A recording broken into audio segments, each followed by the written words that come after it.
sentiments. And I wanted to tell you what you probably, of course, already know, that all land in the state of Connecticut was once Indigenous peoples' territory. And it's important for us to understand the long history of how we came to reside on the land and to seek an understanding of our place in that history. Land acknowledgements are not in the past tense, and we should not look at them just in historical context. Colonialism is currently alive and well, and we need to build our understanding around our participation in it.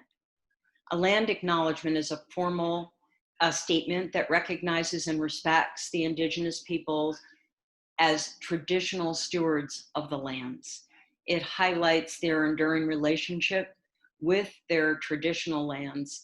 And it's interesting to note that acknowledging the land is Indigenous protocol. And it just says, we would like to begin by acknowledging that the land that is now the town of Simsbury, on which we gather, is the territory of the Weetag and Masako peoples who have stewarded this land throughout the generations. We further recognize that the Weetag Masako people's migration to Salisbury, Connecticut, alongside other Tungus tribes after Metacom's rebellion. The Weetanak, Pequot, Putatuk, Tungus, and Mohican peoples coalesced along the Housatonic River, creating the contemporary Scatucook Nation. We thank them for their strength and resilience in protecting this land and aspire to uphold our responsibilities according to their example. It is important to note that there may be people living among us today who continue to identify as Weetag, Masako, or Tungus among the Scatucook or other nations. We honor their continued survival and presence among us. And so that is our land acknowledgement.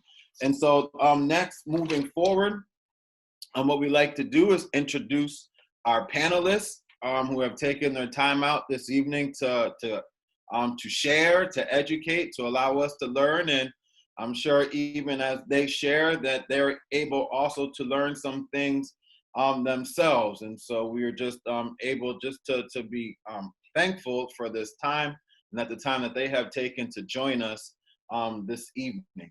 So first we have Sage Phillips, if you can, from the Penobscot tribe from, I believe, Maine. She's the president of the Yukon NAISA, which is the Native American and Indigenous Students Association. We also have Sophia Paul, who is Taino, and she's also a member of the Native American and Indigenous Students Association at Yukon. We also have joining us tonight, Austin Cerio, who is a Simsbury resident of the Chikorin Shakari Urban Indigenous Collective. That is a part of an organization that he belongs to. And lastly, we have Ariel Richer, who is from Venezuela and Trinidad and Tobago. And she is also a part of the Urban Indigenous Collective as well. So we welcome them tonight as our panelists. And just we look forward to, what it is that they have to share with us this evening. And so we are just greatly looking forward to this time. So yeah, so we're just gonna keep moving forward. Actually, we'll give each, I'll start with Sage, if she could just give a, just an introduction of yourself, Sage, who you are, what we need to know, what we should know about you, that type of thing, but give us an introduction. Great, thank you. Good day, Louise, no child Benawapskiwi. My name is Sage Phillips. I am a member of the Penobscot Nation. We are one of 4 peoples that make up the Wabanaki peoples of what we now know as the state of Maine. We are the people of the Dawn.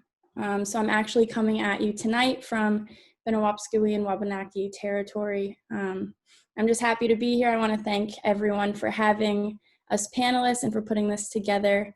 I am a student at the University of Connecticut in Stores. I'm a junior double majoring in political science and human rights with a minor in Native American and Indigenous studies. Hopefully one day I'll be a law student, but we'll get there. So yeah, I am also the student coordinator for the Native American cultural programs on our campus. In the past couple years, I've really been trying to build up our Indigenous community and show our administration that we need to increase our resources for these students. So I kind of hit the ground running with that when I got to UConn, and hopefully I'll be able to build it up before I leave. So yeah, thank you for having me again. All right, yes, thank you for joining us again. And so next we have Sophia. Hi, I'm Sophia. I'm of Taino descent. Tainos are one of the tribes of the Caribbean. I'm specifically a Taino from Puerto Rico. Tainos were the first indigenous people to come into contact with Columbus, and because of that, the majority of Tainos were wiped out within a few generations. But those who survived assimilated with the slaves and the Europeans. So there are still people today with Taino blood. There's just no more full-blooded Tainos, but our culture is still here. So I'm just working on making sure that we spread that culture. People are aware that we also, Tainos come in all different colors. So I'm also a student at UConn. I'm a member of NASA. I'm a junior political science major, minoring in HDFS, and I am planning on being a social worker. I just love people and helping people, and that's what I'm trying to do. All right, thank you, Sophia. Again, we appreciate you taking your time to be with us this evening. All right, next we have Austin Cerio. Am I saying that correctly, Cerio? Yeah, you're good. All right, thank you. All right, Austin, you're on. Awesome, thank you. So my name is Austin Cerio, and I'm an Indigenous person who grew up here in Simsbury, Connecticut. Currently, I'm the Director of Technology and Globalization at Urban Indigenous Collective, and I'm also the co-founder of Shock Talk, which is a culturally tailored telebehavioral platform focused on creating culturally appropriate and financially sustainable patient-provider relationships for Native American and Alaska Native peoples. And so I began my journey in tech while I was growing up in Simsbury. And so during my time here, I had to work really hard to overcome a lot of gender-based violence and a lot of cultural-based violence, especially while I was growing up, in Simsbury High School. So I worked very hard, and I was able to make it to NYU. And so I'm also a member of the Chicor and Chakri tribe of South Carolina. And so my ancestors are the Indigenous peoples known as the Duhari, the Powhatan, and the Chera nations. And they resisted and survived Jim Crow by building their own institutions at a place called the Dimri Settlement. And so the Dimri people overcame, American apartheid, American segregation, by quietly preserving their traditional knowledge and their self-made schools and churches on the settlement. And they sharecropped to survive. A lot of our cooperative labor practices that were derived from traditional culture helped Dimri families to really kind of make the most of limited resources on the settlement. And then my ancestors personally walked away from sharecropping when they joined the Great Migration to the north for the good union jobs alongside other peoples of color. And so my grandmother arrived here in Hartford, our land of opportunity, with my 8-month-old mom in the fall of 1960. And so my mom was the first person in my family to overcome sharecropping, going to University of Bridgeport to be a nurse. And she raised us in Simsbury because she knew, firsthand the transformative impact that, a really high quality education, high quality public education could make. And that is how I became the first person, in my family to go to a school like NYU. So a little bit about me, my background, and also my relationship to Simsbury. All right, thank you very much, Austin. And lastly, Ariel, if you don't mind, I'm just introducing yourself to the audience tonight. Absolutely. Thank you for having me. My name is Ariel Richard. I am white on my dad's side and descendant of the indigenous people of Venezuela and Trinidad on my mother's side. I am the Director of Research and Advocacy at Urban Indigenous Collective, and I also am working on Shock Talk, the telebehavioral app. I am a licensed master social worker. So shout out to Sophia. We can chat later about social work stuff. And similar to Sophia, actually, so, you know, I'm descendant of people who are from the Caribbean, and, you know, Venezuela, Trinidad was one of the second stops that Columbus made on his exploratory journey. And because of that, there's been a long history of colonization. So that kind of speaks to why I don't even know the names of the tribes that I come from. On my mother's side, she grew up in a Catholic boarding school in Trinidad. So I was not even able to access that information to understand who I come from and where I come from. And that's something I learned much later in life. And it's been this great journey understanding my connection and my indigeneity. But that's why you'll hear, you know, some people able to introduce themselves in their native or indigenous languages and be able to articulate who they're descendant of. And then there's others of us who aren't able to do that. And that's all a product of colonization. But currently I am I'm sorry, I also have a cat. Currently, I am a third-year doctoral student at Columbia School of Social Work. That's where I did my master's of social work. And that lends to my research that I do through and with Urban Indigenous Collective, which I will talk a little bit more as we discuss, you know, issues that are of our concern.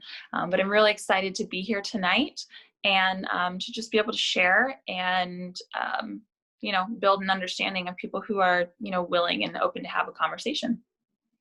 All right. Thank you very much. All right. And I guess, you know, oh, yes, Nicole. I wonder if, and Kosi, you had mentioned, you're so good at moderating these conversations. It's very weird to feel connected when you can't see people's faces. We are recording this session, and I just wanted to invite, if anyone is interested and willing to be on camera, to turn on your screen so we can have a little bit more interaction visually.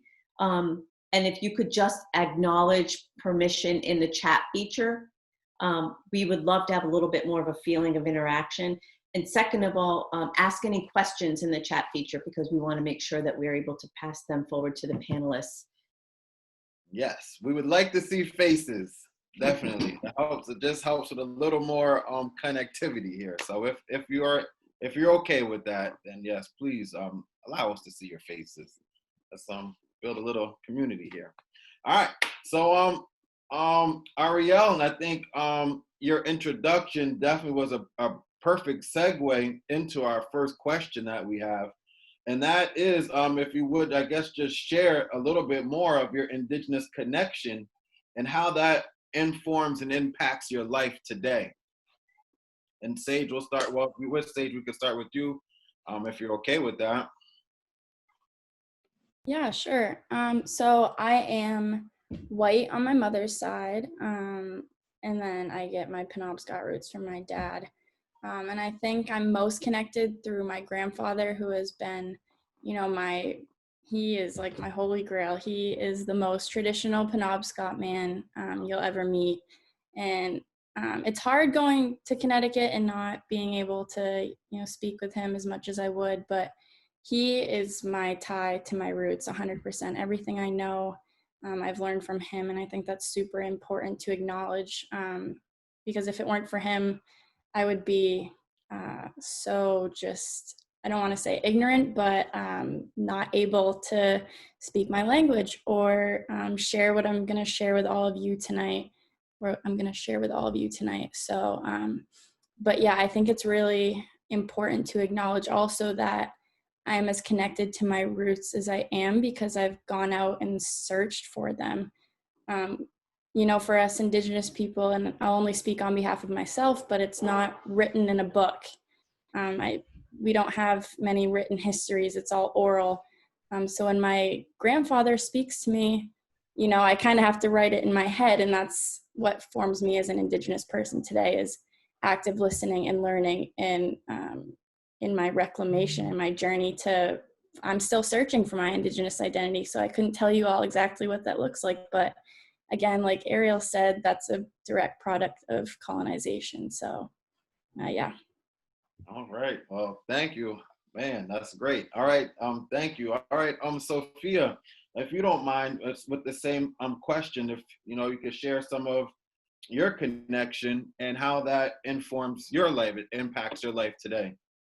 Yeah, so on my father's side, I'm Spanish, but on my mother's side, I'm Puerto Rican and Taino. So I've always been connected to my Puerto Rican culture, just through my mom, even being in mainland USA. My mom's actually here today, so shout out to her. And just through her, I've been able to be as connected with Puerto Rico as I've been able to, because I did grow up in a very white area in upstate New York before moving into New York City. But through her also, I think with my mom, I've had this, just passage, just going through into our culture, learning more about being Taino, because there aren't any full-blooded Tainos today. There's no real connection to it except for museums and what we can find online. And so we've just joined this movement of Puerto Ricans, both in Puerto Rico and in the mainland USA, going back into her history and realizing that, yeah, there may not be any more full-blooded Tainos, but that doesn't mean it is in our culture, and we can't just let it die out. So I've just been trying to be as connected as possible. I've been to museums in Puerto Rico for Tainos, just trying to understand how my people lived, what they went through, and trying to stay as connected as possible. And so thankful to my mom. All right. All right. Thank you very much. Thank you for sharing as well. And Austin, also with you, the same question. If you could share some of your Indigenous connection and how that informs and impacts your life today. Totally, yeah. So on my dad's side, I'm Italian. So like my dad's side, they're all, classic Italian immigrant story, folks who came to Harlem, moved up to Bronx, and then my father came out to Connecticut. But on my mom's side, like I said, my mom comes from sharecroppers, who came from South Carolina. And so I come from first contact people, and there are lots of nations who are first contact people, but I actually come from people who were the first to receive contact in the 13 colonies. And it intersects with the stories of our other panelists here talking about, what happened to our Taino brothers and sisters in the Caribbean after the Spanish had exacted so much cruelty and violence on the Tainos. Those Spaniards actually came north, and in 1521 they made first landfall to the 13 original colonies, and they took some of my people into slavery because they had done so much damage to the Taino people who were already there. And so as a result of that history we are approaching literally 500 years of first contact for the 13 colonies, as many other of my other colleagues here have already said. Colonization has impacted, what we are sharing, today, and what we're not sharing today. And specifically for myself, I can say, growing up in Simsbury, I always knew, I was Indigenous. Like I grew up eating grits, eggs, and bacon like every Sunday. That is not something that people in Simsbury do. Like and and after I got finished eating my grits, eggs, and bacon, we'd go out and we do collective yard work and stuff like that. So just always knowing my roots and knowing where we came from, but also fighting for an education that would allow me to recover, the history that, I kind of want to share with everyone. And that was part of getting the history that I would like to share, was also a product of having to survive Simsbury and becoming one of the first people in my family to go to a school like NYU. So having said that, so I come from the Chicora and Shakari Nation, and Chicora is another name for Duhari. And there's the Cape Fear River in North Carolina. That's where the Spaniards, first landed. And so as a reaction to the Spaniard colonization of Duhari, Chicoran lands, my folks, said, hey, we should probably get out of here. There's a lot of Spaniards who are coming into the Southeast here. So, a lot of Eastern Woodlands nations are decentralized, so we don't all take the same migration path. But some of my folks said, hey, it's getting a little crowded with the Spanish down here. We're going to dip up to the north. So some of my folks migrated up to Virginia. And so my folks traditionally we're Siouan speakers, we're Tutelo Sioux, but we have traditionally lived cooperatively with Algonquin people and practiced Algonquin religion. And specifically practiced the Powhatan branch of the Algonquin religion. And so my folks had a lot of friendships with Algonquin nations. So we got together with the Algonquin nations in Virginia, and we're like, hey, there's a lot of folks who are like showing up at our front door. We should probably stick together. So we all banded together around like 1580, 1590. And lo and behold, the British show up at Jamestown in 1607, literally like right across from where we were. So then as a reaction to that, then my folks then came back down to South Carolina, where they formed the Dimmery settlement, where my mom is from. So a little bit about my history, but like I said, that history comes after a very long, hard fight, after much struggle. And as folks have mentioned in terms of language, it's been a really big fight for us to really, properly recover, our language. And there's still debates about it. But we are fortunate enough to be able to have enough of the Tutelo language that we can, do what we need to do with it. So that's just a little bit about my background.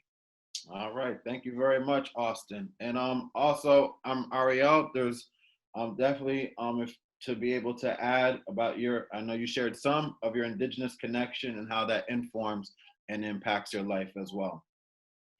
Absolutely, thank you. As I mentioned, I am Afro-Indigenous and white, white on my dad's side, and how that impacts, so I honestly didn't even learn about this until about 5 years ago. I was living in DC at the time. I was working for the Administration for Native Americans, which is a part of Health and Human Services. It's a federal agency. I was programs that we were funding within Alaska Native and American communities here in the US. And I was working mainly on language revitalization projects, and then social and developmental and social development projects. And also at the time was the first, I hate that I even have to say this now, was the first fight against the Dakota Access Pipeline. If y'all aren't familiar with that, there have been updates and they are starting to reassess the land again. It never really stopped, but that was 2016. I got involved with one of my best friends, Jordan Marie Daniel, who was a Lakota woman, and she said, "Hey, do you want to run 2 miles with me?" I said, "Absolutely not. I am not a runner." But then when she described to me why we were running, it was the welcome run for the youth who were running from Cannonball, North Dakota, in protest of the pipeline and hand delivering the petition to Army Corps of Engineers and President Obama at the time. So I have always respected, or I guess not always, I have learned a respect for the land. I have learned that part, but it wasn't, I guess it was great foreshadowing because I didn't know. And then, a year later, my mom just casually drops, "Oh, I remember hearing my grandma speak our Indigenous language." And I think it was just perfect timing that I was already doing the work I was already in those spaces. I had been basically adopted in from my best friend into my best friend's family, but I didn't understand that connection. That definitely was just spiritual tie, much deeper. And from there, it's been a journey of understanding what indigeneity means to me, what it means to be Black and Indigenous, and to be white. You know, you may hear words about blood quantum or full-blooded or half or part, or people breaking themselves down into percentages. And something I've learned is that I'm not going to reduce myself to saying that, well, I'm half this, I'm half this. No, I'm Afro-Indigenous, I'm white, I'm Venezuelan, I'm Trinidadian, I am of the Indigenous people, because that's just a tool of, you know, white supremacy and colonization to, I guess, dilute who we are and cut us down into these little pieces that and kind of allow people to say, oh, well, you're not enough, or you're too much of this. And that's, you know, we've seen in policies that if you're Native, it's been this policy of trying to erase people and, you know, dilute who they are and have them be less Native. And then on my other side is being Black, you have the one drop rule. If you are any bit of Black, then you are also left out of or that was you're left out. So coming to realization of who standing, you know, reaching out to my grand, you know, I'm sorry, this is going a little bit long, but even just for, you know, a representation of colonization, like on my dad's side, I went to England and I was able to, you know, trace back and see our family tree to like the 1600s. So I have this long history of it being able to be written down. And I think Sage mentioned that about, you know, we have more of an oral history, which brings into us not knowing our language or not being able to know our language because of boarding schools and the policy was that we can't speak our language. So from, you know, even like my grandmother, me not being able to hear that language, I'm missing out on history there, and it's things that aren't written down. So it's not like we didn't have ways of preserving who we are. It was a, you know, a very concerted effort to stop us from being able to pass along our history in an oral way. So for me, Indigenous is a connection with, you know, land, with animals, with our other living relatives, and living in community, and, you know, having good relations and good connection with people who are around you, and, you know, focusing on restoration and focusing on community. So that's just kind of roundabout way everything that I've learned so far and I thought was most pertinent for this conversation. All right, thank you. And I think too, a part of what you mentioned in regarding your language, and Sage, and from hearing what you're saying, you've been able to learn your, and hold on. So, and I guess I want to ask you, should we say the word Native or Indigenous? So if I say you learned your Indigenous language or you learned your Native language, how would you prefer that to be said, if I may ask? I prefer either Native or Indigenous. Okay. Penobscot. Thank you. Yeah. So, all right. So I guess, how did you learn your Indigenous language? And like, how much of an impact, how much do you get to say it? You know, who do you get to speak it with? How much does that, you know, impact, you know, your life? Yeah, so disclaimer, I have not been able to learn my full language fluently. There have been efforts to write it down. We have a Penobscot Dictionary. That was a project that came out of the University of Maine a few years back.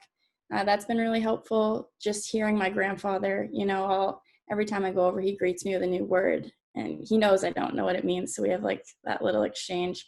But like I said before, like active listening, and I have one of his sisters is fluent in the language. So anytime I can see her, I'm like, oh, like, Auntie, can you teach me what this means? And then, you know, you get to practicing it, especially through working with NACP and NASA. Those spaces I'm really grateful for because I do get to share them there. I don't really get to share them in the home as much. My dad doesn't speak fluently either. He does know, like me, he knows his way around it a little bit, but it's always a constant, you're constantly working at it. You're constantly going out and looking for new words. And even just like seeing it down on paper is totally different from speaking it. It's a whole new concept. So I can like speak it like right off my tongue, but I can't write it down nearly as easily. So it's always just, like I said before, you have to want it. And I mean, I do. I want to keep my ancestors alive through the language. And if I don't keep it alive in myself, then how are those that come after me going to carry it on? We don't want our language to be lost, certainly not. So I hope that answers that. Yeah, that's great. Out of Sophia, Austin, or Ariano, perhaps do any of you know any of your native language as well? All right, Austin, I see you put your hand up. Yeah, so so I do know a very small amount of Tutelo. I'm continuing to learn more, but it's really what Sage said. You have to want it, and you have to really want it. It can't just be like this passive thing that is like nice for you to throw out in conversation. Like you have to really want it. You have to really know its value. You have to really work for it. My people, because we were contacted so early, like we really struggled with the language question for a long time. And it's only because our nations are decentralized, as it's already been said, like there was such a concerted effort to make sure that we could pass along our languages and cultural, cultural tools. Some of our folks, who didn't go to South Carolina, who didn't stay with our, my folks because we're decentralized, some of my folks joined the world's oldest continuing democracy, the Haudenosaunee or Iroquois Confederacy. Right. And so, yeah. And so some of my folks were living with the Haudenosaunee, and because of that, long chain of events happened that they were able to find a Tutelo person who was extremely old and record enough of the language that now we can go back and use those pieces to then reconstruct the language. So having said that, like, if you want to speak the language, like you're doing a lot of work. And so you got to really want it. All right. Thank you. Appreciate it. How about you, Sophia? Do you have an encounter with your indigenous language? I guess maybe I would say you're bilingual at the least. I know that. Yeah. So I grew up speaking English and Spanish. Right. But there is a Taino language. They spoke the Arawakan language, which is technically extinct, but the Spaniards actually adopted a lot of the Taino words. So like things like canoe, canoa, like that is a Taino word, or barbacoa is also Taino, or Arawakan, I guess. A lot of the towns in Puerto Rico, Guayama, Guaynabo, are still the native words. If you know Puerto Ricans, a lot of us call ourselves Boricuas.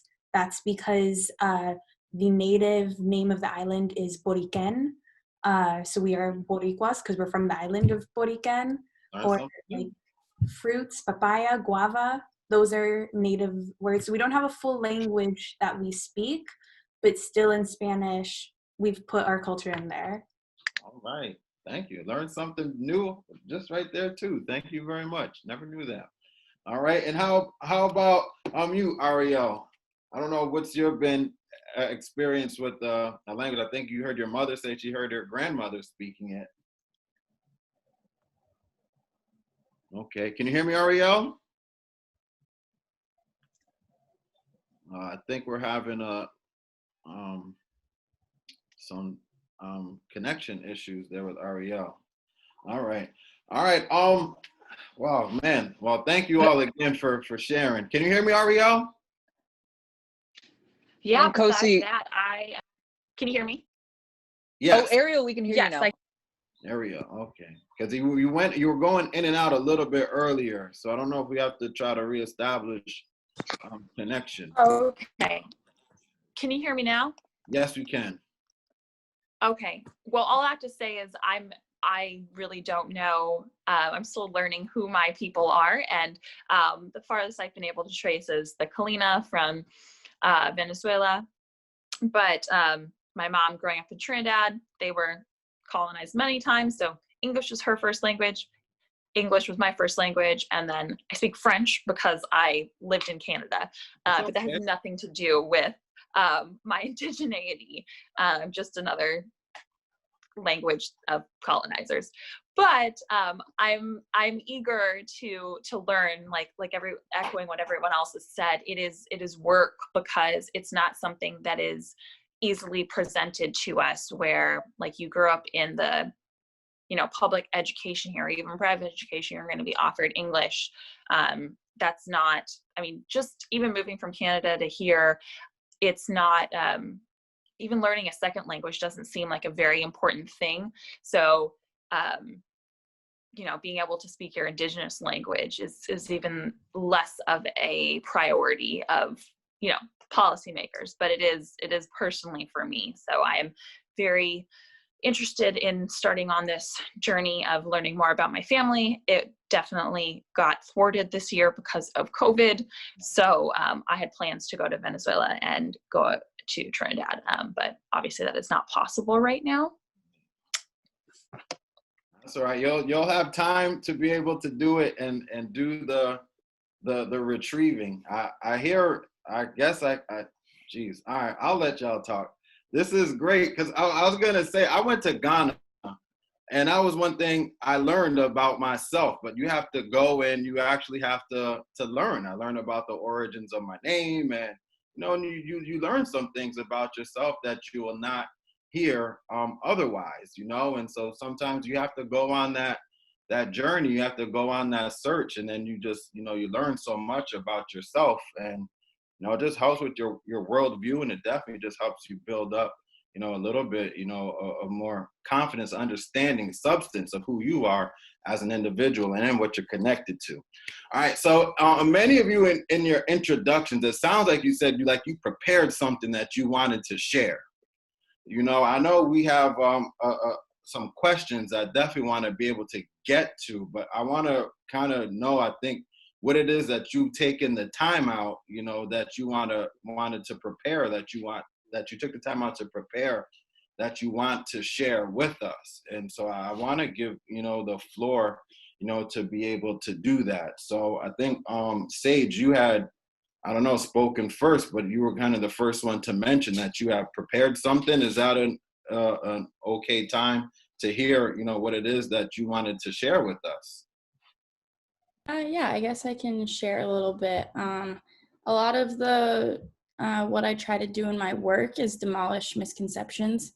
I think that's really important because especially K through 12, we get fed a lot of incorrect information. I know I grew up in a predominantly white town, and our reservation was a 2-minute drive down the road, and no one ever heard of us in our education. Everyone thought, our high school was formerly known as the Old Town Indians, and people thought that was an honorarium to the Indians that were once in the town. So through that, we were erased already, but we were also never taught that Indigenous people are still here. And, I think that's really important to my own Indigenous identity, is how can I go out and reclaim it if no one thinks that it's valid and no one thinks that it's here? Another misconception that really is harmful for me, especially, is my light skin and my lack of certain Indigenous features. That does not make someone Indigenous, and I think it's really harmful that people have the audacity sometimes to ask me my exact counts, my exact blood quantums, because I do know them. We are the only people that have to know right down to the decimal. I ran into that issue my freshman year of college trying to process scholarships. You have to know your exact decimal in order to be counted. And the only other thing I can think of that we use that for is dogs. So it's not ideal to be able to let people regard you in that way. I could go on about misconceptions, but I really encourage everyone to look more into them and how, you can correct yourself or those around you. That's a lot of what I try to do, especially in our work at UConn, in our work at NASA. You know, one of our topics, and Sophia can talk to this, is we try to validate everyone and make sure they know that, because people come in and they're like, I know I don't look Taino or, you know, Penobscot, but I am. And we're like, no, it's okay. Like, we know that here. So that's one thing for me, especially, you know, I say to people on Penobscot and they're like, well, you don't look like one. And I'm like, well, what does that look like? Because up until now you thought we didn't even exist. So I think just actively learning about what it is that harms us and how you can help us demolish it. Because if we can do that, if we can demolish these misconceptions, we can free ourselves of the educating side of our identity and go out and find it for ourselves. All right. I like that. All right. I don't know, Sophia, was there anything that you had prepared that you want to share with us? Yeah, kind of going along the same line as Sage, really. I am a very white, pale person. And so just connecting with even just my Puerto Rican roots has been difficult. Even more so, saying that I'm Indigenous, people would definitely look at me like I'm insane. I think there are a lot of misconceptions over what it means to be Hispanic or Indigenous. I've had so many people fight me over me saying that I'm Puerto Rican. They're just like, you're lying. Like, you're just flat out lying. And I'm like, who would do that? This is my culture. I'm proud of it. I want to spread it. You know, I mean, it's my dad's fault I'm so white, but I'm okay with it, still fine with it. I think people just need to realize that it's not about, you know, if you're half, if you're 15%, that isn't what matters. You decide how connected you are to your culture and how important it is to you. I'm sure there are plenty of people who are like, yeah, I'm Indigenous, but it's not something I really want to focus on. Well, there are others who do, and that's up to them as a person. I also, like, we're incredibly diverse. Like, we're not all brown, we're all not super dark skinned, where some of us are very white and pale, and that's okay, and that's beautiful. We're still beautiful, we still love our culture. There's nothing wrong with it, and I think that's something that people just need to realize. It is a focus of NASA, which I love. When I joined UCNC and NASA, it wasn't with the idea of me, oh, I'm being Indigenous that I'm joining. I just joined because I love being involved. And it was just in like my like interview for it, I was just like, yeah, I'm Taino, but like in my mind I was like, oh, I'm too white though, aren't I? But they're very open and accepting, and that's what it needs to be. Yeah. Right. All right. Yes, it's hard sometimes when you wonder yourself if you fit the description or not, you know, but I mean, at the end of the day, you still have to go out and represent, you know, who you are. And so that's the best, you know, that you can do. You try to be someone else, you'll get yourself in a lot of trouble, you know, trying to do that. So you be, you know, who you are and keep it real, or be real with yourself as you see it, though, you know, and not according to someone else's standards. So how about you, Austin? I know, is there something that you wanted to share with us a little bit as well? Yeah, definitely. And I think just to Lloyd, I think it's actually going to also touch on your question. And so a lot of, you know, my colleagues here have brought up, you know, this issue of colorism. That's what we've called it in a lot of, you know, the spaces that I've been in. And so there is, as my colleagues have already mentioned, like, you know, it's not we are not to be held responsible, you know, just for the way that we look, on top of the fact you know, that there is no sort of like, well, you don't look like X. But the other piece that I want to kind of touch on is not only is, you know, should we understand that there is just a huge diversity in Indigenous communities, but the other thing to understand is Indigenous peoples were surviving settler colonialism. And I can only speak to the South because that is where my knowledge comes from. That's where my family comes from. But at least as far as the South goes, they were literally resisting apartheid. So in order to do that, right, American apartheid was based on it was based off of social Darwinism. So my folks are actually white passing because, like, if you think of the phrase survival of the fittest, it was essentially an adaptation so that way we wouldn't get lynched when we went into town. So for folks to kind of hold people responsible because they look lighter than what a stereotype dictates we're supposed to look like is so harmful and really does play into the core of that settler colonial narrative and that use of blood quantum. So every time, like, you know, folks open up this conversation or attempt to open up this conversation with Native folks about, oh, well, what's your blood quantum? What's your percentage? That person asking that question is bringing up hundreds and hundreds of years of really genocide and pain and violence. And it's only there to destroy and erase people. It's a social construct to destroy and erase people. So just to the question about, you know, do we see the part about being considered like 3/5 of a human as a part of this conversation? Absolutely, because as has already been mentioned by my colleagues, that's the one drop rule. And they apply the one drop rule differently to one group than they do to the other. But again, it's the same thing, is to keep us down and to keep other people in power. So absolutely, it's all part and parcel of the same thing. And I just want to wrap this up by saying this, you know, we are all interconnected by these issues of settler colonialism. All right, thank you very much. Ariel, how about you have something you wish to add with this topic, you know, as well as just something you also wish to share?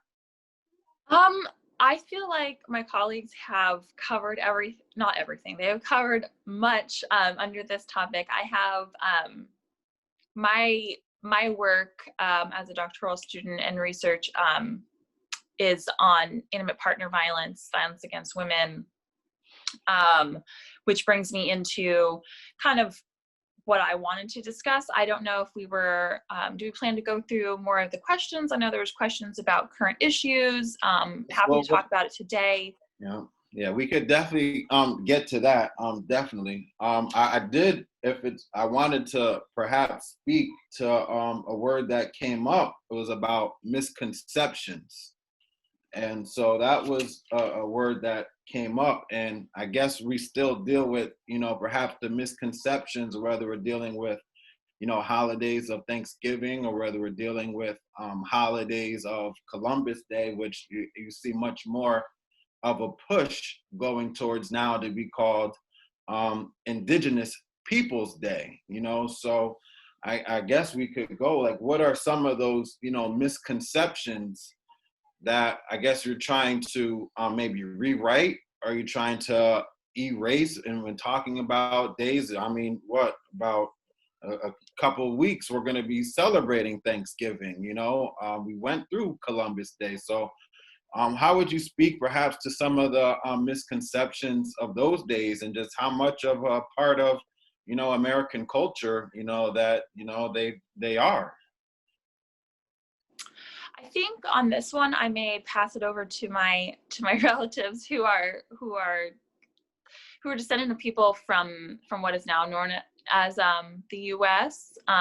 Just because of some of those misconceptions affect me differently, and I think are maybe I'll pass this over to the other three about, you know, Columbus Day and Indigenous Peoples Day and Thanksgiving, because we have a great history of people who, and, you know, Austin is a first contact descendant, so I think they can speak differently to those misconceptions.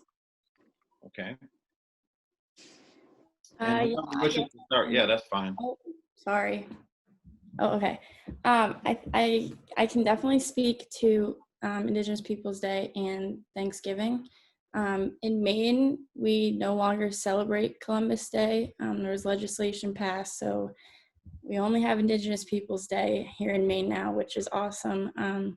For me, anyone who continues to celebrate Columbus Day is just further committing harm against us and our communities, and validating that what Columbus did was awesome and right. and it simply wasn't. And I think my relatives can agree, but just the concept of Columbus Day in itself is harmful. As for Thanksgiving, my family personally, and I sat down with my grandfather about this a few years ago, and I said, Gramp, like when you walk in on Thanksgiving, you always say like Happy Thanksgiving, because we do gather and we have a meal.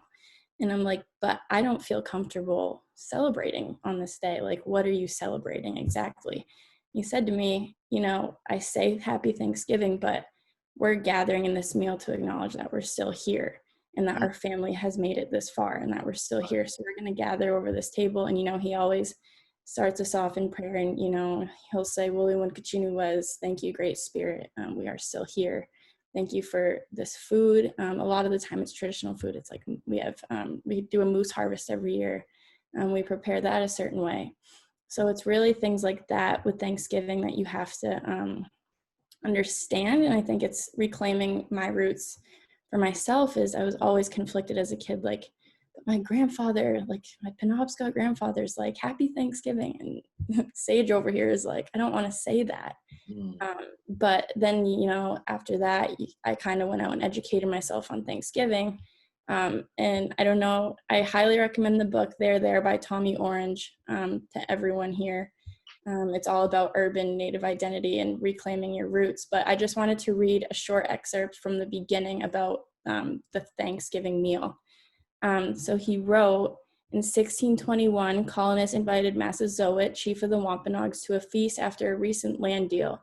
Massasoit came with 90 of his men. That meal is why we still eat a meal together in November, celebrate it as a nation. But that one wasn't a Thanksgiving meal. It was a land deal meal.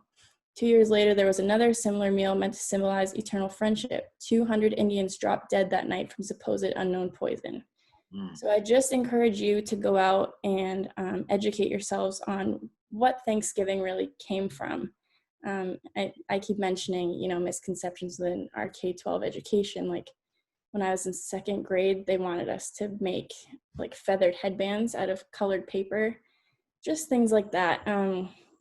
So I hope in passing that knowledge along to you all today, you can bring that to your Thanksgiving table and remember what this meal really came out of. And I hope my relatives have their own perspective on the matter. But it was really healing for me, good medicine to hear from my grandfather that we are not celebrating that meal, but we are celebrating the meal in front of us and the fact that we can even eat it and be together and in our resilience to be here today. Oh, it's all right. Well, and that's the great thing about being to talk to your parents.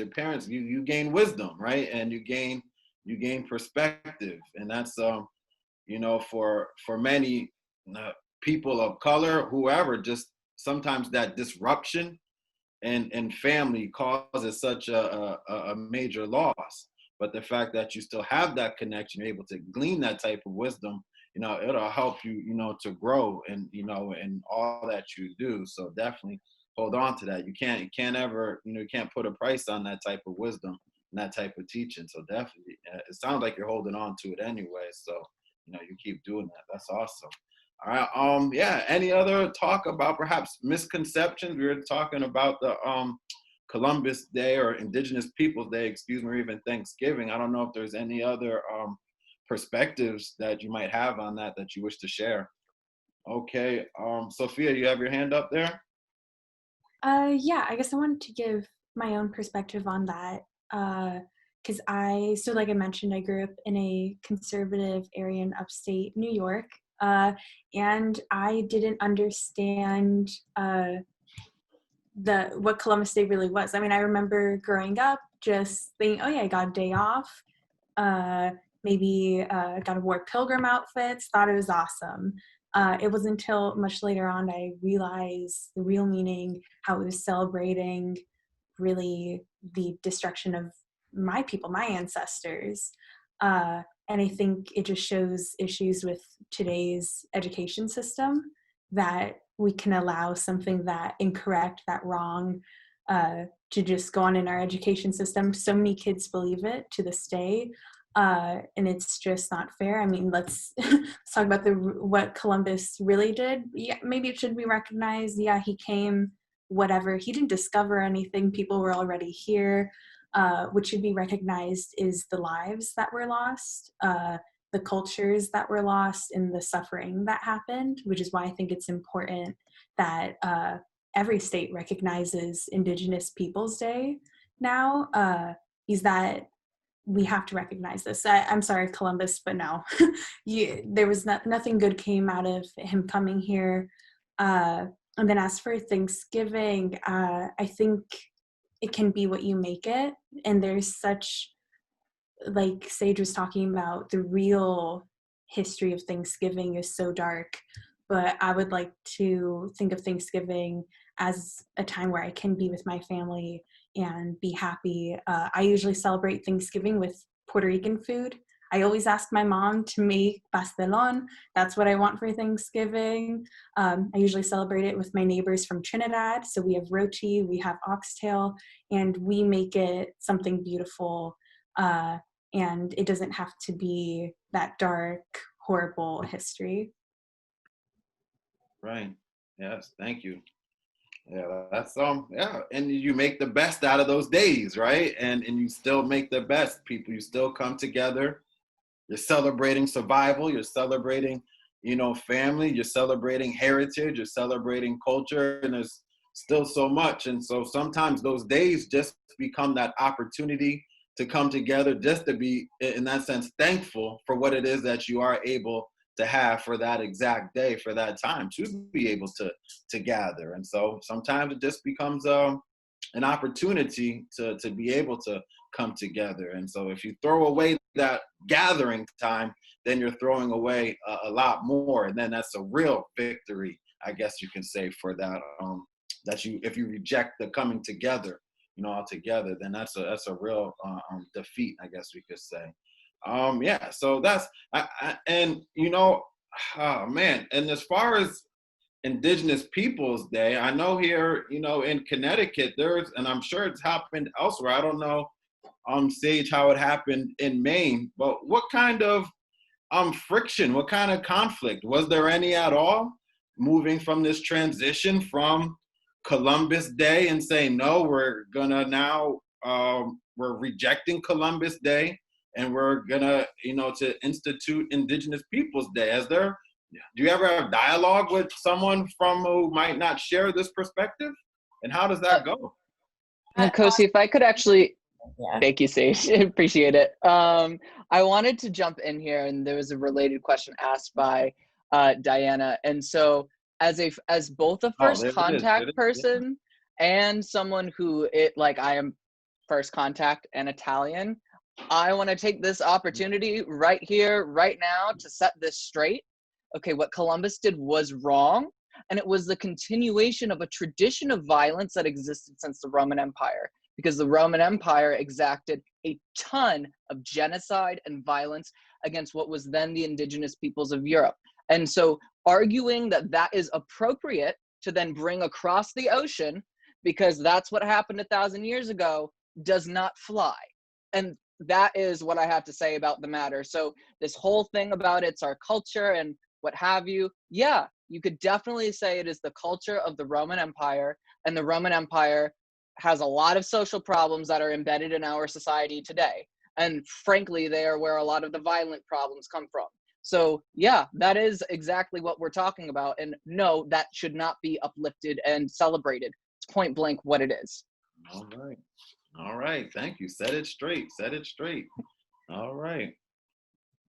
So yeah, but it is, I mean, I think it's, we try to have dialogue, with people who don't share sometimes the same opinion. Maybe it helps us grow and allow them to grow as well. And that's something that we're attempting to do, with our organization here. How can we get this to have a dialogue sometimes with folks who don't always have the same, share the same viewpoints? But we thank you for sharing exactly all that you have shared so far.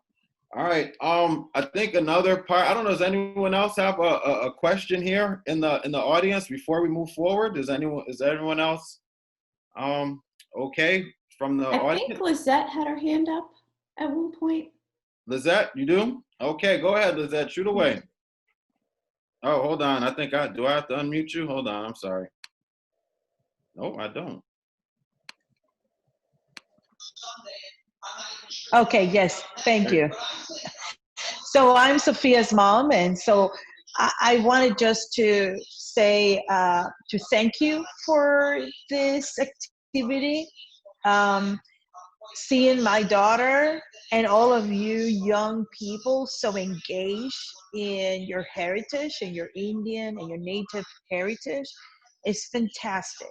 Um, I will tell you by my perspective, being born and raised in Puerto Rico.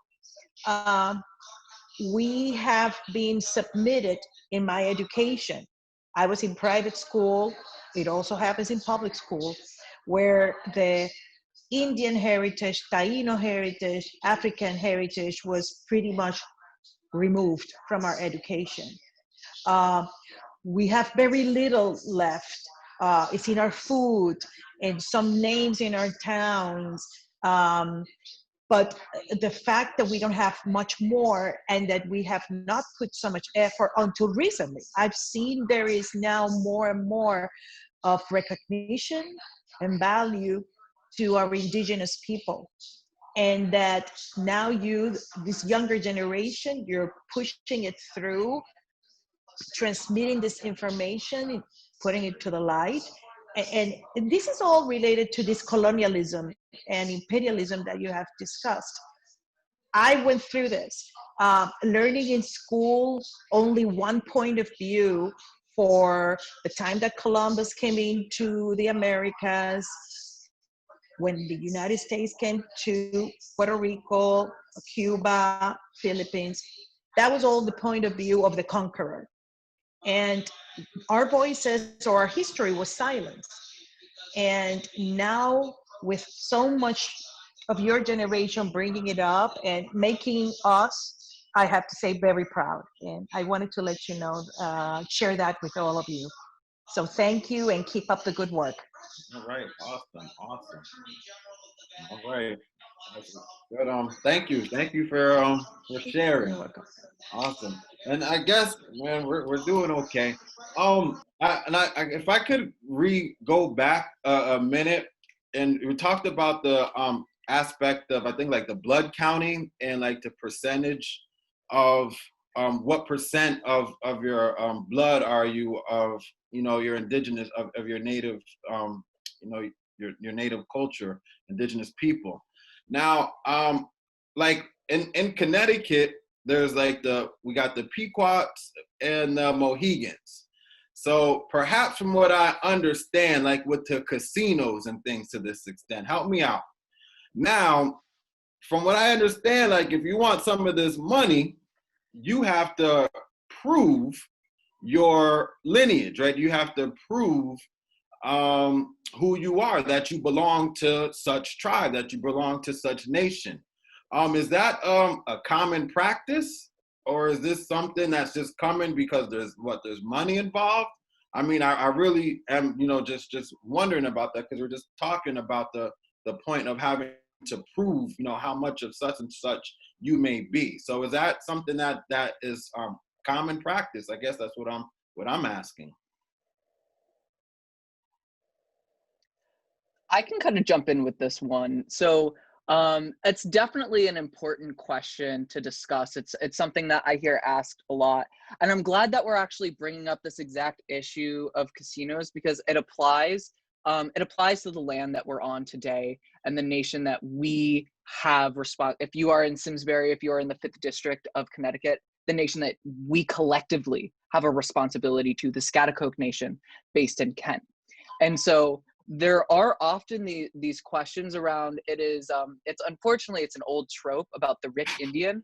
And what that's really about is we understand that these narratives are being told from the colonizer's perspective. And so the idea that, because remember, Native American nations are their own sovereign nations. They have their own rule of law. So if you have an organization with its own rule of law, it's probably not good if they can support their own economic development.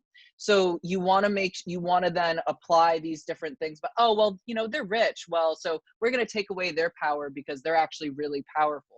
So these questions about Indian nations supposedly having tons and tons of money is actually an old question from someone else's perspective that I think we can just kind of get rid of, because then going back to, you know, the land that we're on now. So the Schaghticoke submitted what was considered the best researched petition to the Bureau of Indian Affairs for federal recognition.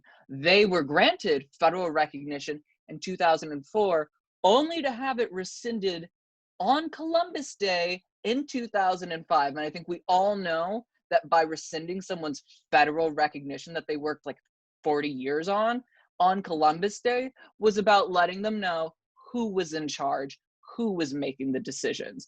And so specifically then, like, I have resources that I'd be more than happy to pass along. I've actually forwarded these resources to Johanna Hayes' office. I actually had a call with her legislative director today about this issue.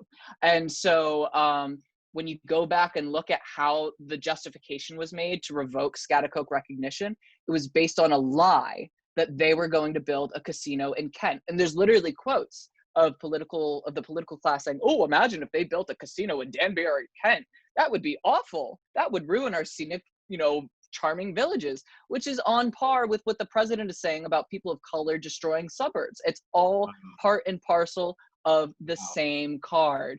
So the state of Connecticut has traditionally and continuously used this trope of the rich Indian over here in Kent trying to get a leg up on the state of Connecticut and all of our, you know, nice little mountain communities over here, that they want to come and trash it with some casino. That's the narrative that was told. And that was why their federal recognition was not only revoked, but then that was actually used as an opportunity to make the process harder for literally every single Native person in the United States. So that decision on the Schaghticoke to reverse their recognition, they then made a rule change. And that's the reason why now Native people only get one shot at applying through the BIA. And if they don't make that shot, then they can only receive recognition through an act of Congress. And so this is something that, like, its nucleus is actually centered on the very place that we are on right now. So I'm really happy that you brought that up, because that's definitely something that I think we can all kind of come together on and, you know, say, you know, how can we support, you know, our responsibility to the people who are still here today and whose land that we're on now. Man, that was a lot, Austin. That was a lot. That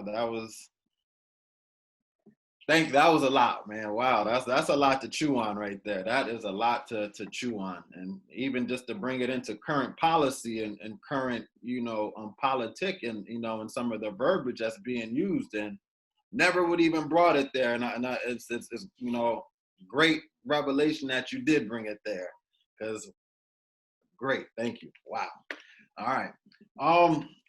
I think also man, that was hot. All right.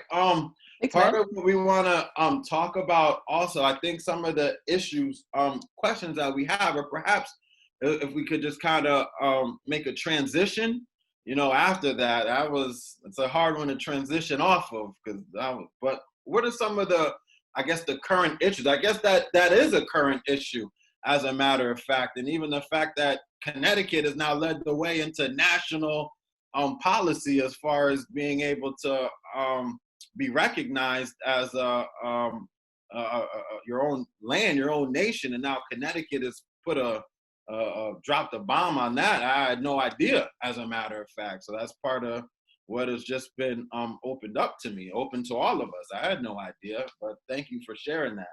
So apart from that, now the difficulty of even having the recognition of nationhood. I know we have a few, someone that's about to be a doctor, some social workers in the house, and, you know, other folks. So what are some of the, you know, some of the other issues, you know, perhaps that, you know, need to be talked about that are faced by Indigenous peoples in, you know, in 2020 going into 21? What are some of the issues that you find yourself, you know, through your work, that you find yourself having to deal with? And we'll just, you know, open that up. So I think for me, representation, especially at UConn is a land-grant university, and just simply trying to get UConn to recognize that and its Indigenous students has been the hardest work I have faced as an Indigenous person yet. I'm sorry, can you just, when you say it's a land grant university, I don't mean to cut you, but could you just kind of just say what that is quickly, before you move on? I'm sorry. Yeah, so basically, in short, the university's on stolen land, as we all are. But I'm conducting I received a grant last year for a recent research project, and one part of that is like how universities need to acknowledge their land better. And so we're going in and we're diving into exact parcels and boundaries and sales of the land. So land grant, and I can drop it in the chat. There's a great resource. It's called Land Grab You, but you can actually click on the map and see that like Yukon received its land by exchanging tickets for other land across the country. So Yukon got their land from other tickets and vouchers that they were given to acquire the land that they stand upon today. So with that, the administration of Yukon, they well know, they're aware of that. But what we've been trying to get them to understand is that there are Indigenous students, very low numbers. I mean, Yukon is a huge institution and we have maybe 30, low 30s students that identify as Indigenous. So we've really been trying to get the recruitment of Indigenous students underway. Especially, we've been working really closely with the Mashantucket Pequot Tribal Nation and their youth on various grants. And Sophia can speak to that a little bit about the mentorship program we just launched. But the biggest challenge I've had is representation. And again, with that comes looking like I do. And, I mentioned earlier the scholarship problem. My tribe gives me a scholarship every year for books and tuition. In my freshman year, I went to the bursar's office and I said, "Hi, I just need you to process this."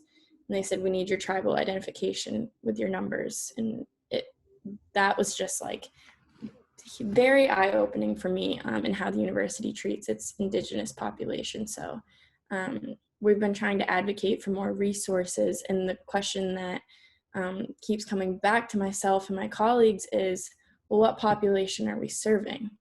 And, we're trying to let them know that it's us, like it's me, it's Sophia, it's our whole community. And that's just been so hard, and just getting the community to acknowledge that we do have Indigenous students. And our Yukon's newspaper just released an article a few weeks back saying that, our university is on the lands of people that no longer exist here. So we see it every day. We see the misrepresentation and, just, again, demolishing these misconceptions. So, I wrote a very nice detailed email to the editor, but yeah, I think that's my biggest thing, is just getting people to understand that despite looking how I do, like, I'm still valid as Indigenous, so. All right, thank you. Is anyone else just to maybe just talk about what are some of the current issues that you deal with as a Indigenous person, Indigenous individual? What are some of the issues that you're dealing with? Yeah, hop on in.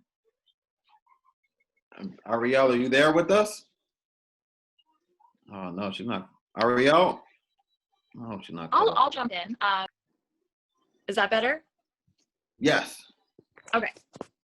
So I'll jump in here. I mentioned a little bit earlier that I'm a doctoral student at Columbia School of Social Work. My area of research is intimate partner violence, and working with Urban Indigenous Collective, or founding it, co-founded it last year with a group, about 5 of us. Austin is part of Urban Indigenous Collective. I am the director of research and advocacy there. We recently were just funded for the development of a missing and murdered Indigenous women, girls, and Two-Spirit individual database. Wow. In the New York City tri-state area. So we have embarked on this journey to remember and honor and notate who has been, who's missing and murdered, but it's dual. So it's that, to write down who's been missing and murdered, but also to hold accountable the federal, state, and other local law enforcement and justice organizations. We've talked a lot about erasure today. We are often, as Indigenous people, erased in narratives, erased in actual representation, but we're also erased in the numbers. We are often an asterisk. So that's the reason that there hasn't been a lot of or any justice for missing and murdered Indigenous women, girls, and Two-Spirit individuals. I mean, even recently, we just saw on CNN that they'd broken down on the polls who was voting for whom, and they had written white, Black, Latino, and something else. So natives were something else, and not even to mention that there were no mention of people who are mixed, which is also a point of erasure. But just to like bring an understanding, you know, about 84% of Native women in the U.S., you know, have experienced violence at some point in their lifetime, and that's as of 2016. And you know, many have experienced physical, emotional, and financial abuse as well. So, you know, I think these are things that aren't discussed as much because, again, we're this asterisk in research. So that's what this database is bringing light to, and we're partnered with Sovereign Bodies Institute, who is on the West Coast down in California, and they have been doing, Anita Lucchese, she's also a doctoral student, she's amazing. She has been doing wonderful work over the past several years, unnoticed work, and recently there have been, which I can also share this information, she worked with the Urban Indian Health Institute up in Seattle. There was this great report about missing and murdered Indigenous women, and it brought light to how many missing cases there were, how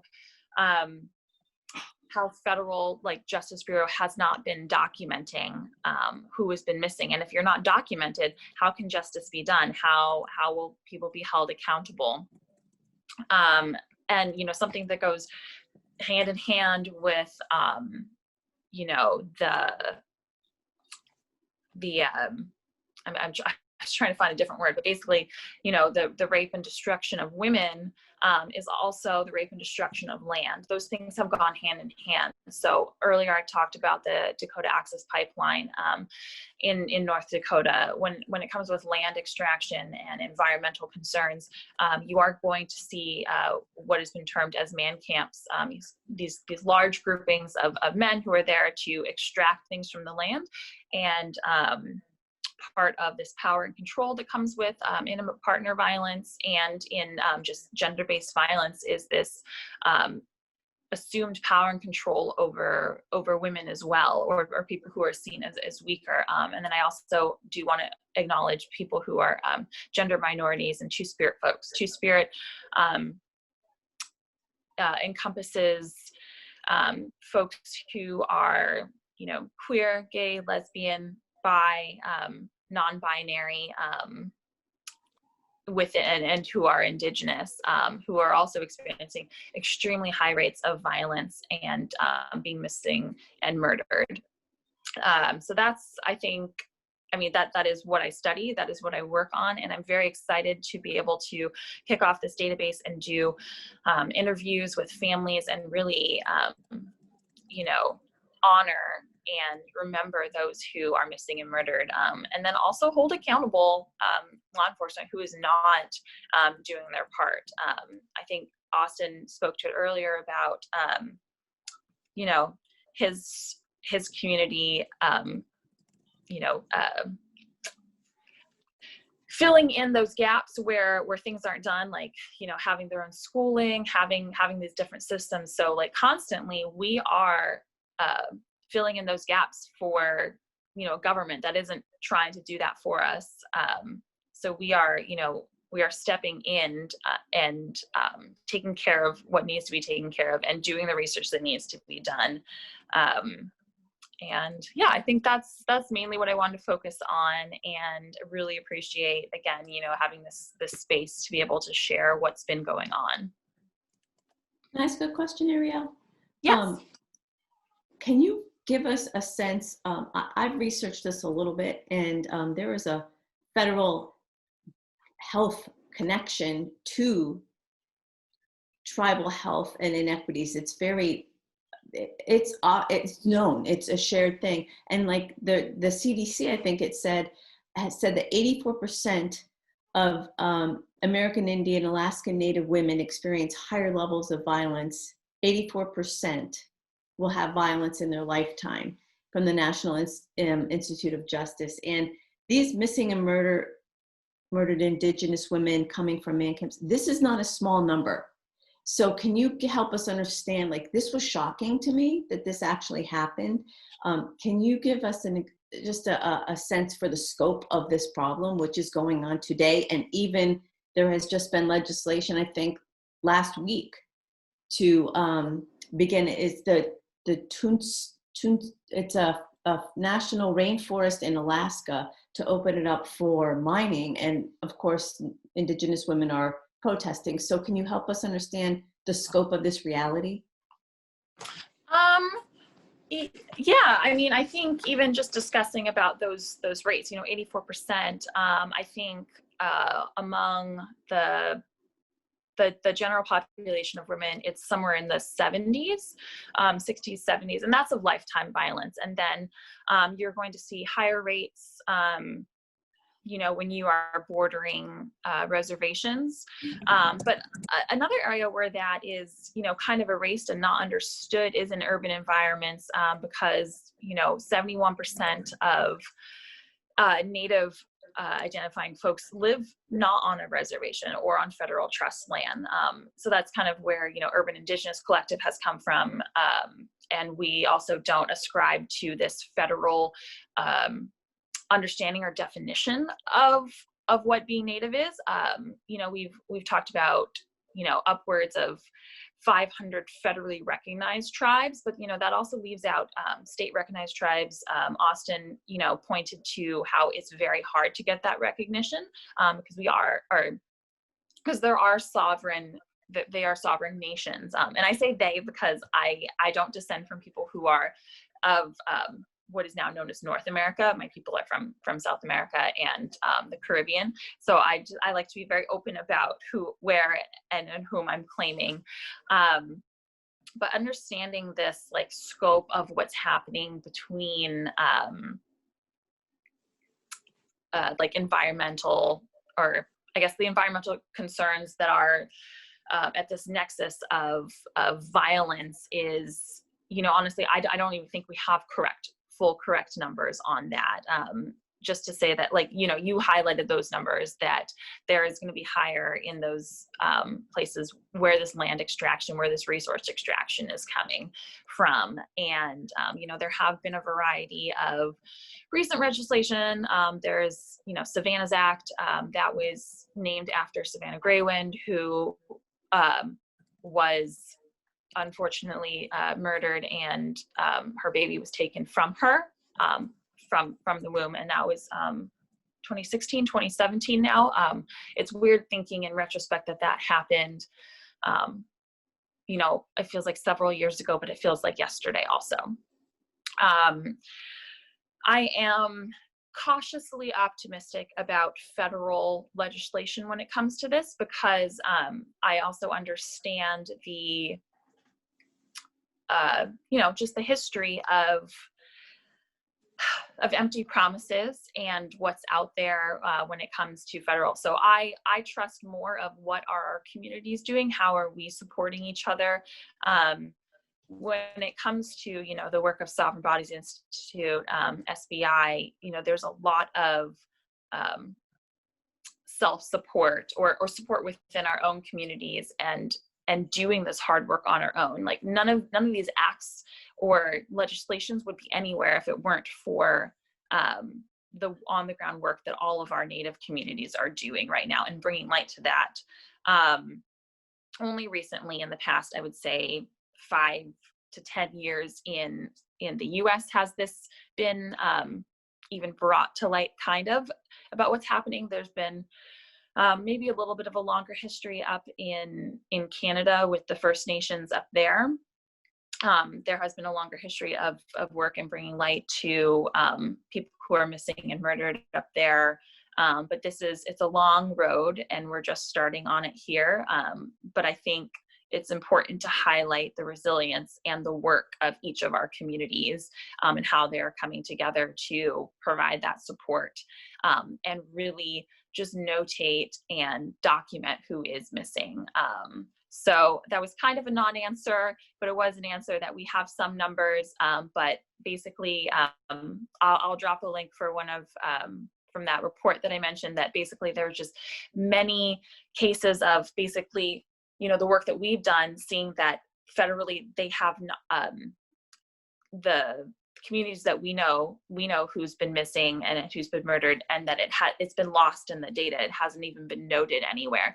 So I think even when you do go searching for this, you have to know to search and understand and trust Native researchers and Native communities. And I say researchers in both ways, as in from this academic sense with the letters and the titles, and then also the Native researchers within our communities who are researchers. And that is part of our, you know, you don't just have to have letters PhD after your name to be a researcher, but there's this long history and indigeneity of understanding who you come from and where you come from and capturing that information and passing it along.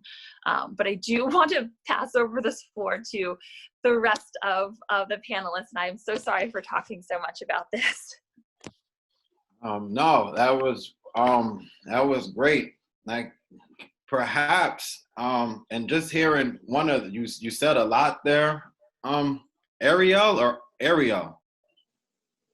I said you said a lot, but I guess a question perhaps that I have as a result just from listening to you, and the part when you said about the history with the federal government. And I think it's obviously, you know, it's an issue, you know, as a person of color, a man of color. It's hard to get past all the mistrust, right? It's hard to get past the past. It's hard to get past all that. So I guess I'm asking, is there, like, how do you get past that? You know, because I heard exactly what you said, you know, as far as a result of, you know, broken promises and things to that extent. Is there a method? Is there a way, you know, I don't know, alliance, but, you know, how to move? Is there a way to get past that, to get past the mistrust? Is there a way to get past it from your perspective? From my perspective, I mean, I think my colleagues on this panel tonight have alluded to and pointed towards, you know, understanding history and acknowledgement. If government doesn't acknowledge the harms that have been done and actually own up to that, or the fact that no treaty has ever been upheld, like none of them, like absolutely none of them with Native communities, and who are not even just say Native communities, like they're sovereign nations, and the way that like we interact with other countries who are sovereign nations, there's so much more respect. So I think acknowledgement of one, sovereignty, and two, acknowledgement of the harms that have been done is just in my opinion only just touching the surface of some of the initial things that can happen to bring restoration. Like I, you know, as a social worker, I like to bring things back to, you know, one-on-one interactions. Like how do you restore a relationship with something? Like there has to be acknowledgement of harm that was been done, and then there has to be some sort of reparation. Without that, there is no trust, and there can be no way forward for that. I don't know what that looks like. That is a big task, but I don't think it's, you know, fully impossible. But I would love to hear what you know, the other colleagues think, because, you know, they've had different experiences. I do want to just Yeah, say yeah. the library's graciously offered us till 8:30 because we're still having yeah. such an active, engaged conversation. It always happens. We learn so much, and there's so much more that we don't even expect to talk about. So I know each of you probably has things that you want to continue to add. So I will put a survey link in the chat. You can fill that out later, but we have till 8:30. I've got 23 minutes. So 20 minutes we have, 20 minutes. But yeah, please, if anyone wishes just to kind of jump on where Ariel left off, please, I'd like to hear a little perspective on that. Yeah, I wanted to just kind of jump in here.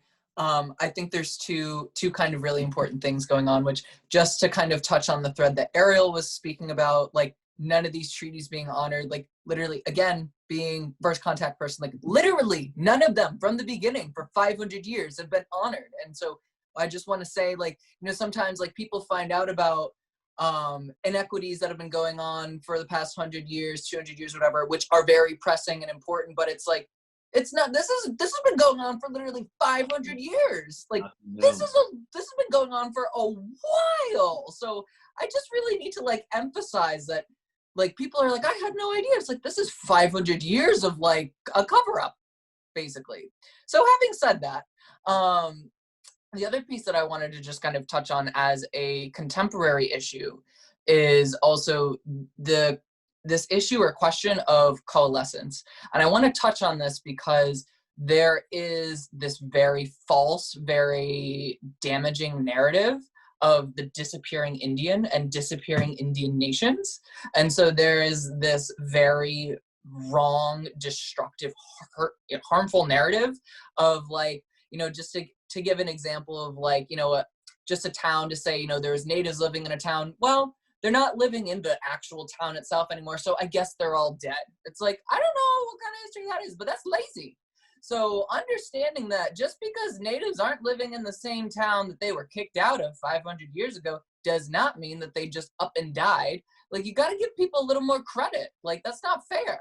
So, you know, understanding that people were like, hey, there's a lot of stuff going on, and we've been around here since the literal beginning of time, so we're gonna just go somewhere else away from this mess.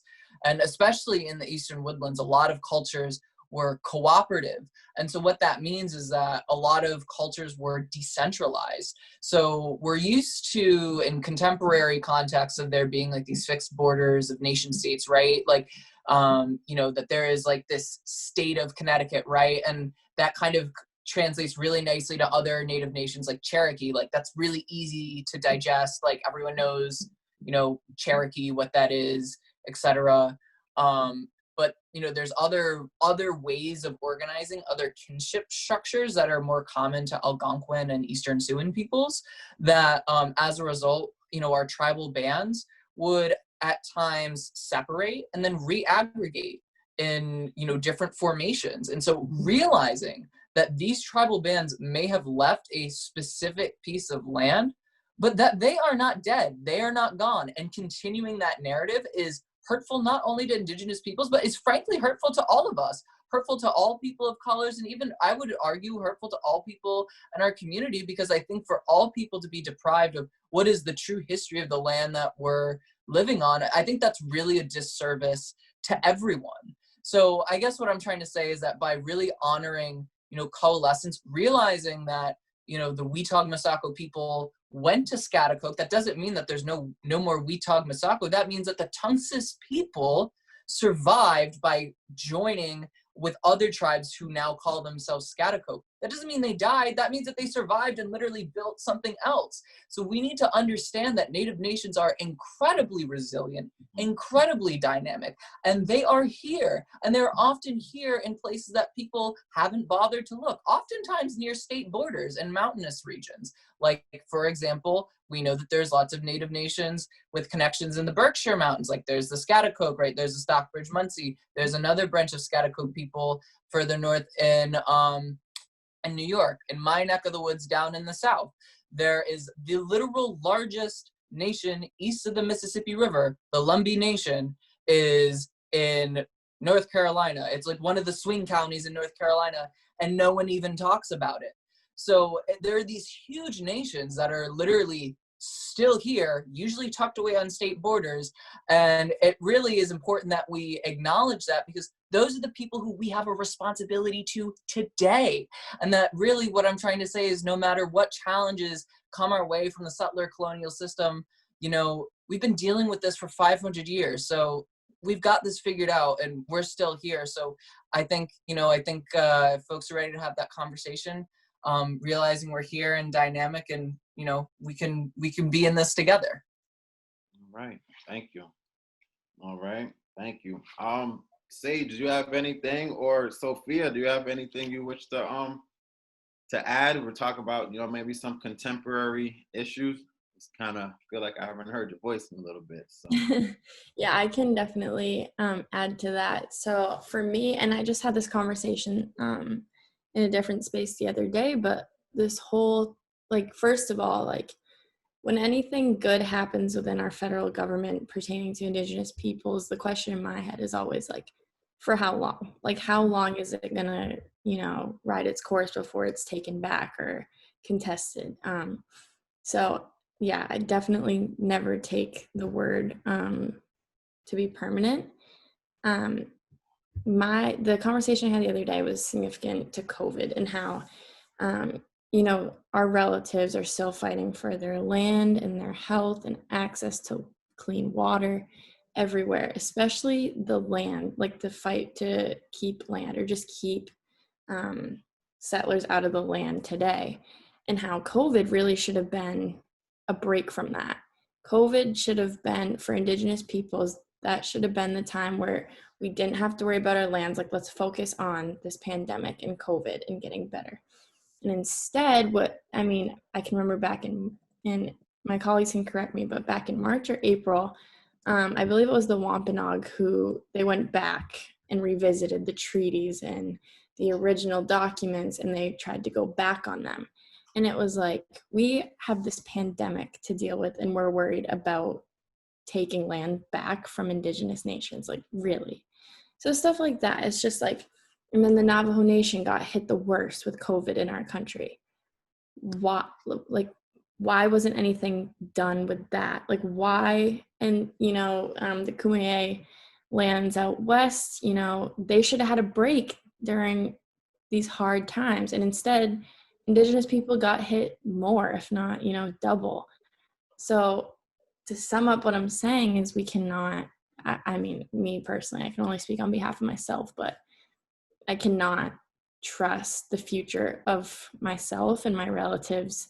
And by relatives, I mean the ground we walk on, the air we breathe, the water we drink, and all of my living relatives, all of our Indigenous relatives elsewhere. Cannot trust our federal government with their futures, their best interests in mind, because that's not what they're worried about. They're still, and the both of you have already spoken to this, but they're always looking for ways to show us who is in power, who is in that seat, who's driving the bus, and they're staying there. So yeah, to sum up what I'm saying, no, I definitely do not give any trust that way. Wow. Oh, that's real. Thank you for, you know, obviously your honesty. That's real. That's for real. How about you, Sophia? Do you have anything you wish to add in regarding, you just, you know, talking about some contemporary issues? I mean, when I'm thinking of Taino issues, they usually connect with Puerto Rican issues. It's just very interconnected. And I mean, Puerto Rico right now is going through a lot with the hurricanes, the earthquakes, corruption, just having a tough time. I think most Indigenous cultures have always had a very beautiful connection to the land, to Mother Nature, and to see global warming just completely destroy what's there, and not being able to recover. I mean, I always think of after Hurricane Maria, Trump just throwing paper towels at us as if that was going to fix all of the problems and fix what was going on. I was in Puerto Rico in the beginning of the year, and they still haven't recovered from the hurricanes. While I was in Puerto Rico, there was an earthquake. And that's very unusual, and it's not because of, it's not normal, it's because of global warming. It ties in with all the environmental issues that other Indigenous people are fighting. These aren't things that we've done. I think it's true that Western people have forgotten their connection to the earth, and they've harmed it, and now we're facing the real horrible consequences. Puerto Rico has the one rainforest in the US, and it's beautiful. It's called El Yunque, and it's one of my favorite places to go. It has just all of this food, nature, animals, and it might not be there because of what we're doing. And it was a sacred place to the Taínos. That it was there. People like to compare it to, like, it was the Taínos' Mount Olympus. That's where their gods lived, and it's beautiful. But it's just, we're just harming it right now.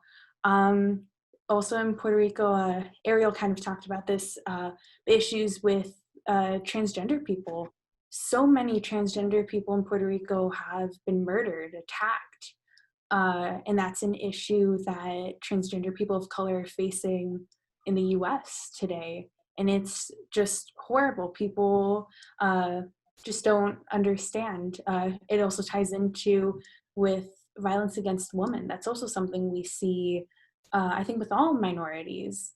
And I think just there's so many issues, it's difficult to just focus on one, because I could get into the corruption in Puerto Rico, the health concerns with Puerto Ricans, Taínos. We have some of the highest rates of diabetes, obesity, and part of it is because the US controls what food goes to Puerto Rico.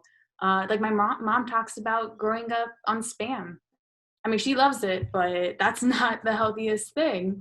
Or just that they're so poor that they can't afford anything else. And it's because of what the US has done. I think, like my peers were saying, something that has to be acknowledged is the government's work in putting Indigenous people down, basically.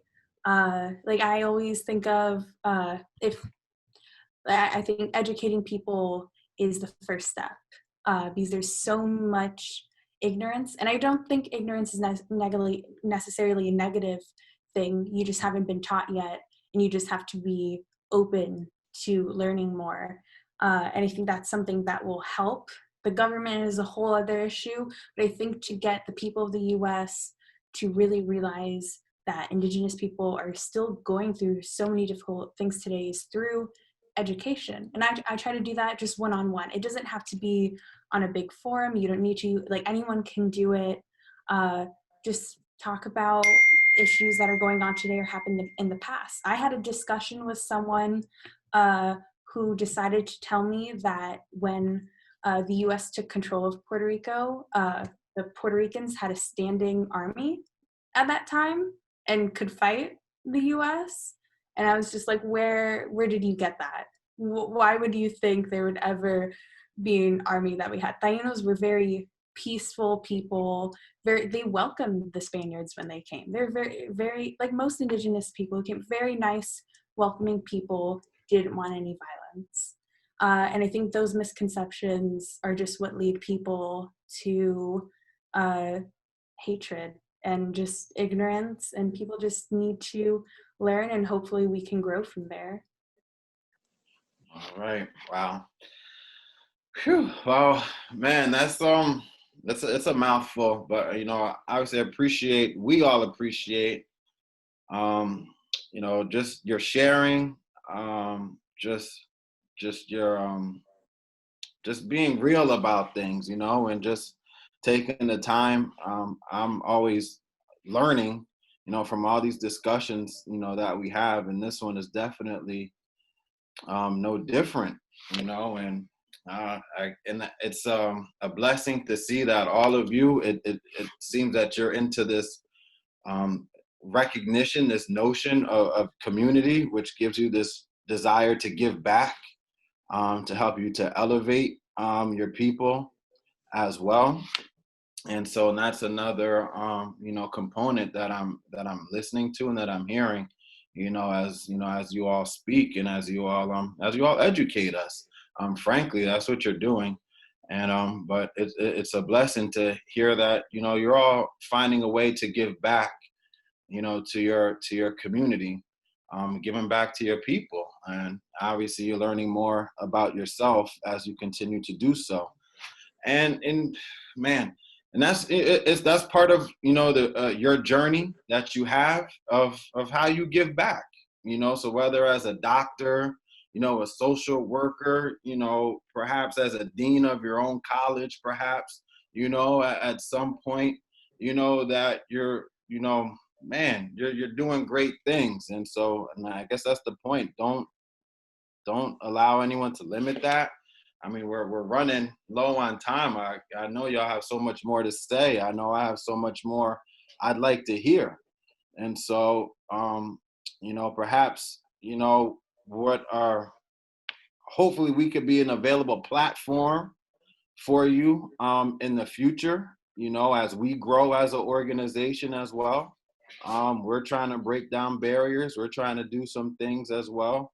And so, we're trying to do the same thing. And as the more we listen, as the more we hear, I think there's that understanding that the work is so broad.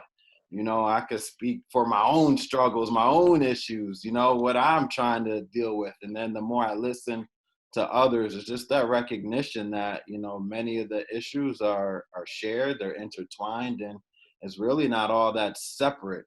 And so I hope perhaps up at UConn, that it's hard at a time such as this, but maybe they work on some alliance building, so you'd understand that maybe, hey, there's some other people who might get down in the trenches with you because they're dealing with some of the same issues. I was hearing Ariel speak, about people and women who are disappearing. You can't go to the police, don't want to do anything. So it sounds like, another issue of saying that your lives matter as well. And so we're out in the streets chanting, Black Lives Matter. But it sounds like you could be out in the street chanting the exact same thing. You could be marching for the exact same thing, which you have been. And so, maybe that's something to work towards. Who are your allies? To enlarge, your voice, to enlarge your platform, to enlarge your power, so and enlarge your influence. So, this has been great. I don't know, what else. We have about 3 minutes, so I guess we just kind of leave it there. But we just thank you all for sharing with us tonight. Lindsay, I know you're back there. We want to give a shout out to you with the Simsbury Public Library as you continue to give us this platform to allow us to have these conversations. And, there's just an understanding that as we continue to do these things, I know that it will continue to grow. So I could just say we're breaking down barriers too, and it's not all by people who look the exact same. We don't have the same viewpoints. We don't all live in the exact same place, but we're coming to a place of understanding. We come to a place of agreement, and then from there we're able to move forward. So as you're able to open up, to open up that work, and then you'll still also be moving forward. I don't know. This has been awesome. Thank you, man. Don't say, shout out to your grandpa, to your peoples, and just, man, next time bring them, what I'm saying? Like, grandpa should have been here, next time, I want to hear from grandpa. 'Cause I know he got a lot of things he could share also, but next time, you got that? Next time. I'll drop a video of him speaking. Yeah, because it'd be a blessing for all of us, though. You know what I mean? It really would. And so I could say that. So Sage, Sophia, Austin, Ariel, on behalf of the Spirit Committee, on behalf of the town of Simsbury, on behalf of, just all that we're doing, the Public Library, our Spirit Committee, thank you all. I hope this isn't the last time we hear from you. And so that's something that perhaps our committee, that's something we have to work on, because man, these conversations are a blessing, you know, and we have to just work on our ability just to keep giving this platform. We don't all have to be here, group. It could just be one or two of us, but as long as we could give the platform to allow these conversations to continue, because they got more to say than just to hear from them until next November. So this is you know, a bit much. So that's something we gotta move. All right. So yeah. So thank you all. Again, Lloyd, you have something you want to say? So you got your hand up. Go for it. Yeah, I just want to say thanks to everyone. But I'd asked a question, and I asked it for a reason. Is we typically hear the word treaties, and we think that it is rights that were given to the Indians or to the natives. But in essence, what it was the natives given the colonists the privilege to use the land under certain conditions. And I think if those were truly followed, we'd be in a lot of trouble as a country, because we'd lose a lot. We'd lose the privilege to use all the land, and we'd have to give them back. Okay. Just something to think about. Okay. All right. Well, again, I'd say thank you all for taking the time out. It's a great to meet you, blessing to hear from all of you, and I definitely hope this is not the last time we hear from you. I wanted to hear more about these organizations, these moves, man. Listen, we'll be in touch again. This will not be the last time. So we thank you all again. Sage, can you give us a good night? Can you give us something in Indigenous language? Can you close us out with something that I haven't quite heard before? Before she does that, because there's no competing with that ending, I do want to say that one of the things I've learned from, hold on, is, let me just stop that for a sec. That when we talk about these things, to acknowledge them and to see the beauty in this culture and to learn and grow together and connect. There's a restoration, which I think the term I'm learning is good medicine. So I feel like these types of conversations help us to have good medicine, to connect better with each other and with what has happened before and what's going to happen going forward. And my favorite podcast of everything that everyone has shared for all these resources is All My Relations. And every single person I heard back from suggested this, and it's really, really good. All My Relations, free podcast, not one since October 12th. I keep looking, but I know they've been busy. But it's a great podcast. So I just want to thank you all. And thank you for the good medicine. And Sage. All right. Yeah, Sage, take us home real quick. We got a minute. I'll keep it short. I just want to say, first of all, Wooly Woony, thank you to everyone for having us panelists. Thank you to the panelists for showing out, representing, and not only here, but in the work you're doing.